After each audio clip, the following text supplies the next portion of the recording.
சூர்யா மாதிரி ஒரு நல்ல நடிகருக்கு, ஒரு நல்ல மனுஷனுக்கு இந்த மாதிரி ஒரு வெற்றி கிடைச்சதுல ரொம்ப பெரிய சந்தோஷம் தான். அது இல்லாம என்ன சொல்றாங்கன்னா, சூர்யா அவர்கள் கமர்ஷியல் படம் எந்த மாதிரி எல்லாம் கமர்ஷியல் படம் கொடுத்திருக்காரு தெரியுமா, இதெல்லாம் வந்து கம்பேக் இல்ல அப்படிங்கிற மாதிரி தான் வந்து சொன்னாங்க.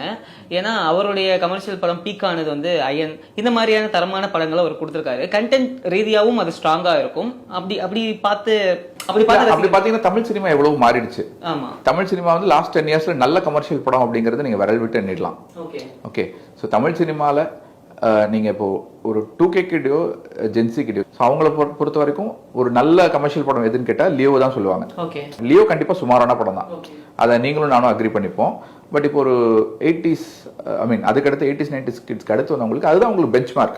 ஸோ அந்த மாதிரி படம் தான் வரும். இந்த மாதிரி படம் எடுத்தா போதும், ஹிட் ஆகும் அப்படிங்கிற ஒரு நிலைமை இருக்கும்போது அந்த மாதிரி படம் தான் வரும்.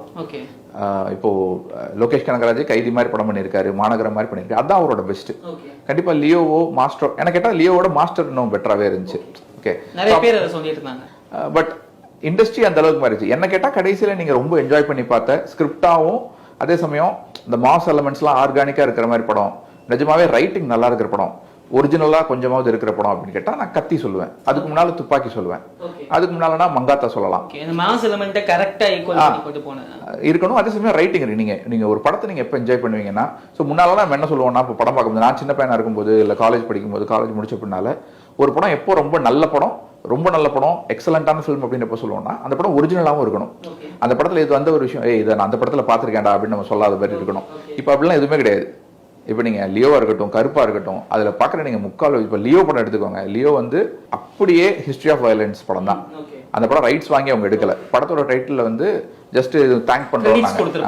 அது அந்த படத்தை எடுத்த கிரெடிட்ஸ் எல்லாம் கொடுக்கல. இவங்க யாரு கிரெடிட்ஸ் கொடுக்குறது? ரைட்ஸ் வாங்காம நம்ம இப்போ நான் ஒரு யூடியூப் வீடியோ அப்படியே எடுத்து வச்சு நான் கிரெடிட்ஸ் கொடுத்தேன்னு சொல்ல முடியாது இல்லையா?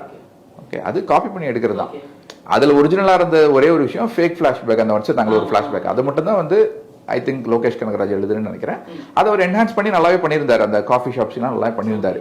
ஸோ அப்படி இருக்கும்போது இந்த மாதிரி நம்ம ஒரு ஒரிஜினலா இல்லாத படங்களையோ இல்ல நிஜமாவே ரைட்டிங்க்கு மெனக்கிட்டு வரக்கூடிய படங்களோ ரொம்ப கம்மியா இருக்கு. அதுக்காக நம்ம யாருமே அப்படி எடுக்கலாம் சொல்ல முடியாது. இப்போ வீரதீரசுரன் எனக்கு பிடிச்சிருந்தது, பெரும்பாலான மக்களுக்கு பிடிக்கல, அந்த படம் ஃபிளாப் ஆச்சு. டிராகன் படம் ரொம்ப நல்லா இருந்தது. எனக்கு கேட்டா லாஸ்ட் ஒரு 10 இயர்ஸ்ல அது பெரிய ஹீரோ இல்லாமலும் அதே சமயம் ஒரு நல்ல கமர்ஷியல் படமாவும் ரைட்டிங் நல்லா இருந்த படம்னா நான் டிராகன் சொல்லுவேன். அந்த மாதிரி ஒரு சில படம் அங்க ஒன்னும் இங்க ஒண்ணுமா வந்திருக்கு. பட் இப்போ நீங்க டாப் ஹீரோஸ் ரஜினி, விஜய், சூர்யா, அஜித் இவங்க நடிச்சதுல நல்ல மாஸ் படம் சொல்லுங்கன்னா கடைசியா எனக்கு தெரிஞ்சு 2014 வந்த கத்தி படம் தான் சொல்லுவேன். இல்ல அதுக்கு முன்னாடி துப்பாக்கி, இந்த மாதிரி 24 மாதிரி சில படங்கள் சொல்லலாம். ஆனா அது ஒரு முழுநீள கமர்ஷியல் படம் இல்ல, அது கண்டென்ட் ஓரியன்டட் கமர்ஷியல் ஃபிலிமா இருந்தது. ஸோ அந்த மாதிரி இருக்கும்போது அது நீங்க இப்படி ஆயிடுச்சு அப்படின்லாம் சொல்ல முடியாது. இண்டஸ்ட்ரியே மாறிடுச்சு. அது இப்போ எல்லா இண்டஸ்ட்ரியிலும் அந்த மாதிரி ஒரு பீரியட் இருக்கும். இப்போ மலையாளம் இண்டஸ்ட்ரியை நம்ம இவ்வளோ புகழ்றோம். ஆனால் 2000 2010 இருக்கிறதுலே ரொம்ப மோசமான நடிகர்களை மட்டுமே நம்பி படம் எடுத்த காலகட்டம் மலையாளத்திலயும் இருந்திருக்கு. ஸோ இப்போ மேபி அது இப்படி இருக்கு. இதெல்லாம் போர் அடிச்சு போய் திரும்ப கதை வேணும், எங்களுக்கு நல்ல ரைட்டிங் இருக்கணும் அப்படின்னு மக்கள் கேட்கற வரும்.